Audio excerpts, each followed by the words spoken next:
Hello, and this video is to get you to find your best body fat percentage. And the way we're going to do that is to find half our height, and that will be our waist measurement. And I'm also going to explain how to navigate and manage maintenance. So you'll need a kitchen scale and a tape measure for this. And here we go.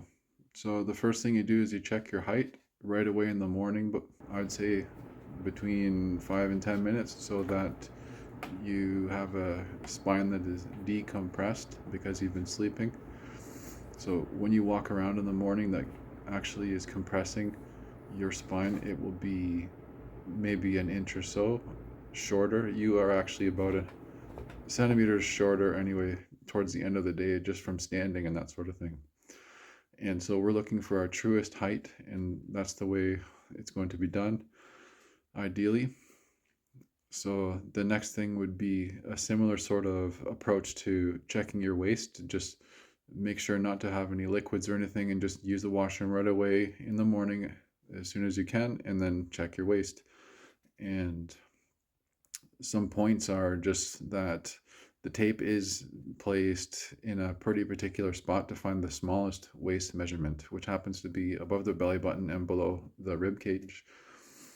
And just to prove my work here a bit, we know that 3,500 calories are a pound, and also it's known that 4 pounds are about an inch on the waist. So from this, we can find that 0.1 centimeters would be 555 calories of a difference.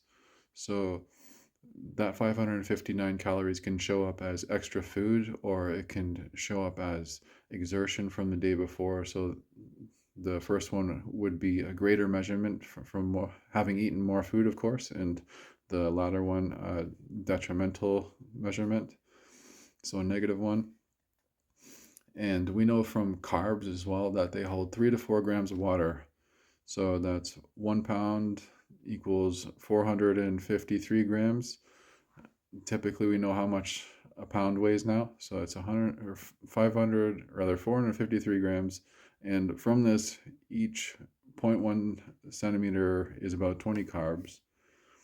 And so these two factors factor in. So if you have a banana, which is about 20 carbs, that would be the same sort of deal.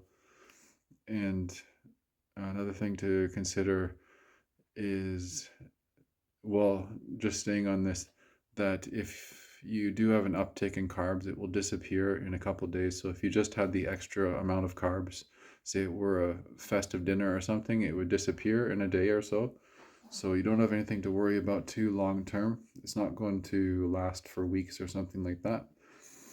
And dehydration is another one. Your body will start to hold on to water. So you will have a massive uptick, potentially maybe a pound or so, which is about 0.63 on the tape.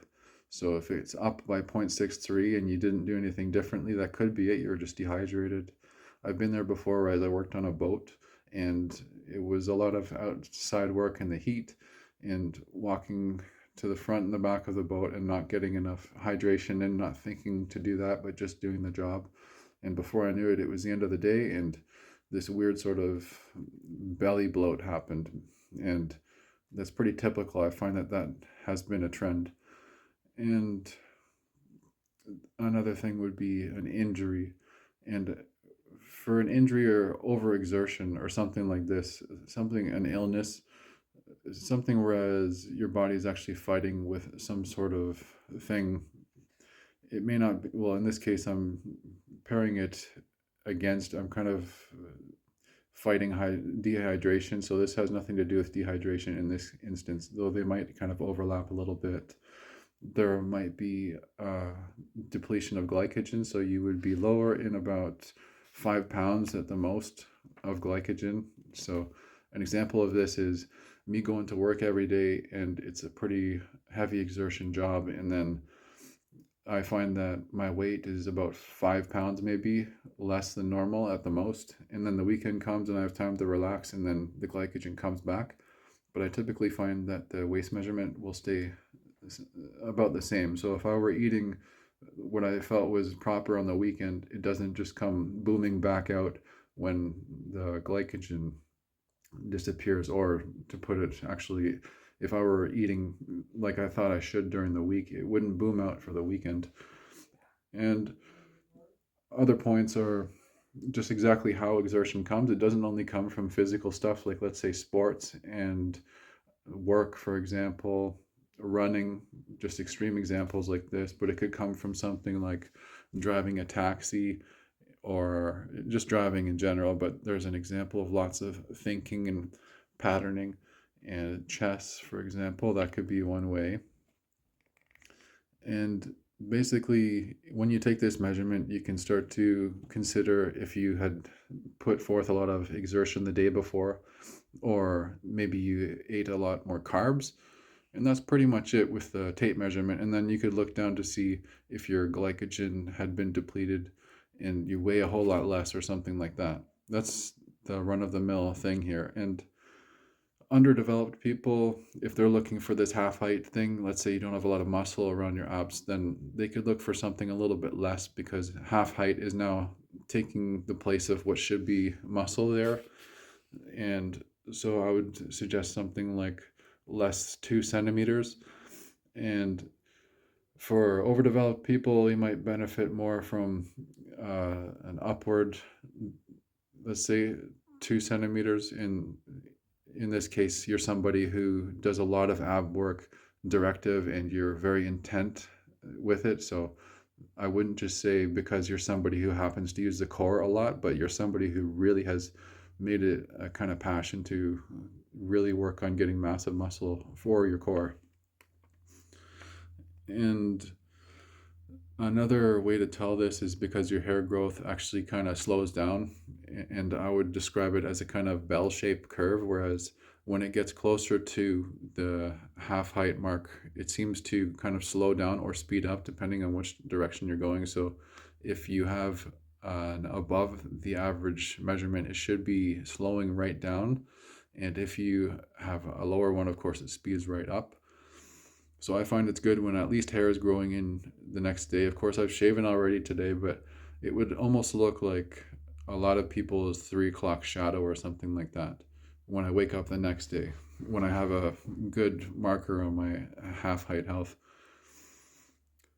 And just some notes as to how else this can be, or just how this can be helpful, is just, well, some notes would be just that it would improve your hormones.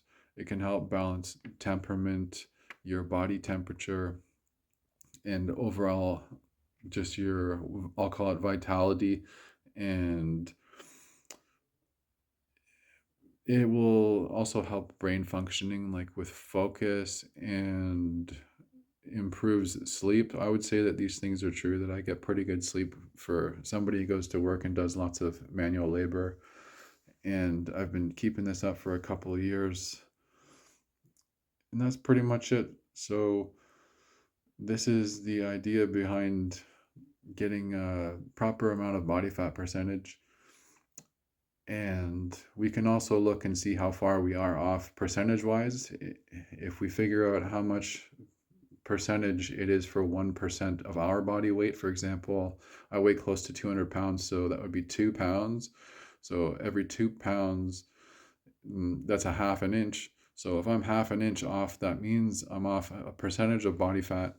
So these are just numbers, really, but at the end of the day, you can kind of gauge just how far you are off. And that's pretty much it. Thanks for listening, and goodbye.